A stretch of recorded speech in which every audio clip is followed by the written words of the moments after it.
The topic given by Sir to me is optic neuritis, time is vision, and the classification of optic neuritis and what is typical.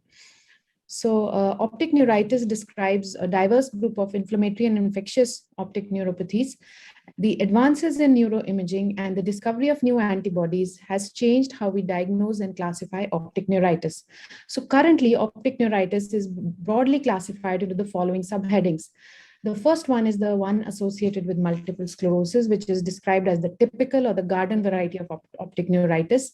And then comes the ones associated with autoantibodies, the aquaporin 4 antibody associated, which is the neuromyelitis optica spectrum, the MOG, that is the myelin oligodendrocyte glycoprotein associated optic neuritis, which is a MOG IgG associated, then a subset which is associated with infections, then systemic inflammatory and autoimmune disorders such as sarcoidosis, SLE, Sjogren's, a subset which is associated with as paraneoplastic syndromes, and then which is the truly idiopathic, steroid responsive, and seronegative variety, which is associated with the recurrent inflammatory optic neuritis. Why do we have to classify typical versus atypical? The most common form of optic neuritis is that associated with primary demyelination. And the best known primary demyelinating disease is multiple sclerosis. So this is the one which is typically classified as the typical optic neuritis. By and large, optic neuritis is a clinical diagnosis and based on some typical features. And the typical features described are that the vision loss is acute or subacute. It develops over hours to days. It is unilateral in most cases. Females are more commonly affected. Pain is seen in more than 90% of these cases, and worsens with ocular movements in 87% cases. The severity of vision loss tends to reach its nadir within first 2 weeks, and there are associated field loss in a majority. Altered color perception is also seen in a significant proportion of patients, and that sometimes may be more affected than the visual acuity. Decreased contrast sensitivity is also seen in majority, and that may even persist after visual recovery. Then there are certain features such as phosphenes, UTOFs, and Pulfrix phenomena which have been described. Phosphenes are perception of flashes. UTOFs is alteration in the vision based on increase or decrease of the body temperature. Pulfrix is an altered perception of the trajectory of an object in motion. The most important clinical sign is a relative afferent pupillary defect, and it is very important that we examine patients which are suspected of optic neuritis in an undilated fashion, because sometimes the fundus may be completely normal, and in the typical optic neuritis, which is mostly retrobulbar, the disc will appear normal in majority, and the presence of an RAPD is the most important sign that has to be elicited. Typically, the visual acuity will return to normal in majority, and the recovery usually will begin within the first few weeks. If such features are present, we should ask the patient about additional features which may suggest the symptoms of multiple sclerosis, and that include fatigue, tingling at the base of the spine when flexing the neck, any weakness, pain, tingling or numbness in the arms and legs, any bowel or urinary difficulties or incoordination of the movements. A fluorescein angiography generally has no role in the diagnosis unless we are suspecting alternate pathologies. Visual fields, when done, most commonly will show a diffuse pattern. The most typical, however, would be a secocentral or a central scotoma, though altitudinal field effects can also occur in MS-associated optic neuritis. VEP will typically show a prolonged P100 latency with normal or minimally reduced amplitudes. And in the if OCT is done, acute phase will show a peripapillary nerve fiber layer thickening and subsequently thinning of the nerve fiber layer along with thinning of the ganglion cell and inner plexiform layer. And the ganglion cell and IPL thinning may precede the retinal nerve fiber layer thinning. So what is the role of neuroimaging? Apart from confirming the diagnosis, the most important role of neuroimaging is to stratify the risk of developing MS.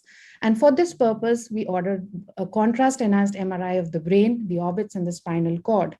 We generally get a T1 weighted image and T2 weighted images. The T2 hyperintensity is very, very important, and it is important to look at the T2 images. Fat suppression, stir, flare, and diffusion weighted sequences are specific sequences which help in better delineation because they suppress the surrounding orbital fat. So in the MS associated, if we have to look at the optic nerve, the spinal cord, and the brain, the typical MS usually involves the distal portion of the optic nerve, that is the anterior part of the optic nerve. In the spinal cord, MS lesions will be typically located more peripheral, whereas NMO and MOG lesions will be more central.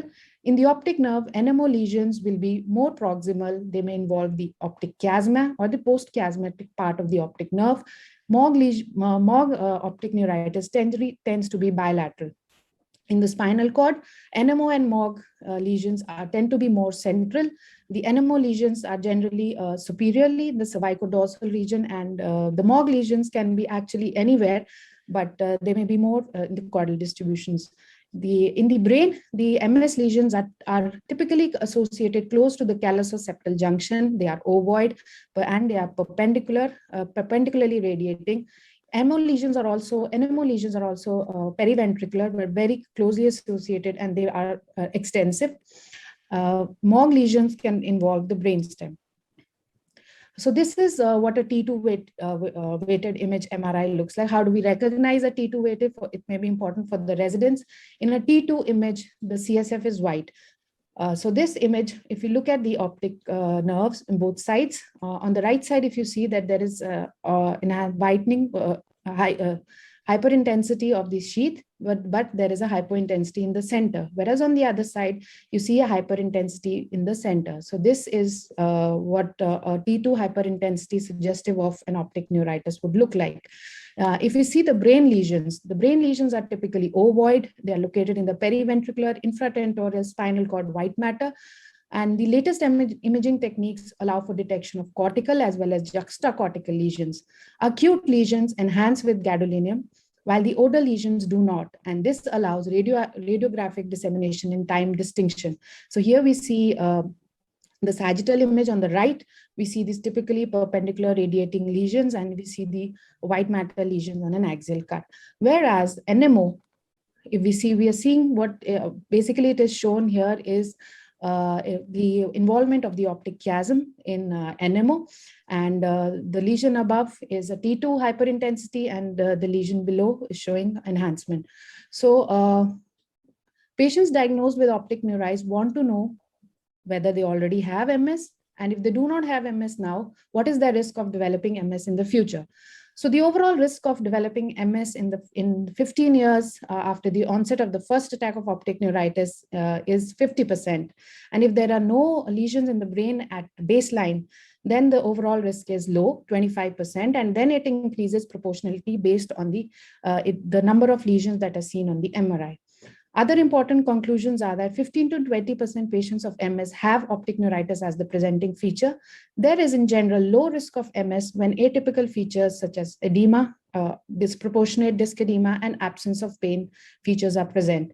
In today's era, we use the McDonald's criteria for diagnosis of MS, and for that, dissemination in space, which means more than one clinical site involvement, and dissemination in time, which means lesions which are occurring at different time points need to be met, and for this, we have to take the help of a neurologist.